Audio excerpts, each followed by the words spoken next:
My college friend wouldn't talk about his constant sleepovers until I stopped them. Now we're both questioning everything about us.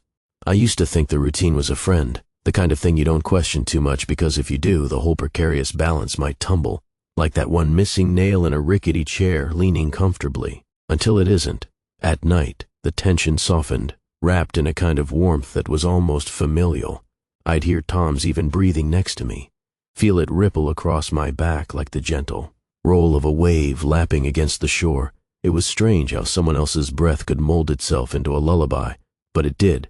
It lulled me into believing this was enough, his whispered goodnight blending with the shadows that played on the walls, practicing their dance of familiarity and secrecy. But as the sun rose, reality stabbed its way through with the bright, sometimes harsh light of day. That's when the charade would begin all over again.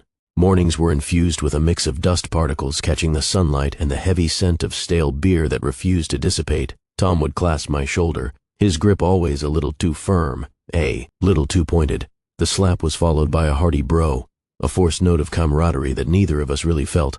I couldn't help but wince inwardly, knowing that his word was a cloak hiding our unspoken truths. He watched me sometimes. In those quiet moments when the world was slow to wake, his eyes would settle on me with a weight I couldn't identify. Something. Caught between a question and a confession, that's when I'd feel exposed, as if he could see through my skin, past the barriers I built, sensing the dissonance between my heartbeats. Maybe he wanted to tear down walls. Maybe he was testing the structural integrity of my silences. Every so often, within the confines of that routine, doubt would creep in like a shadow at dusk.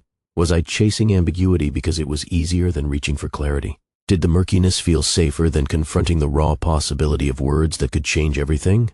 These thoughts would swirl uncontrollably, an emotional storm brewing beneath the surface. I couldn't help but wonder if Tom's occasional excessive laughter was his way of asking for more, or if his steady gaze meant he had already found his answer and was just waiting for me to join him, like a child hesitating at the edge of the metaphorical pool, toes hovering above the water, afraid of the plunge but more terrified of never knowing how deep things could truly go.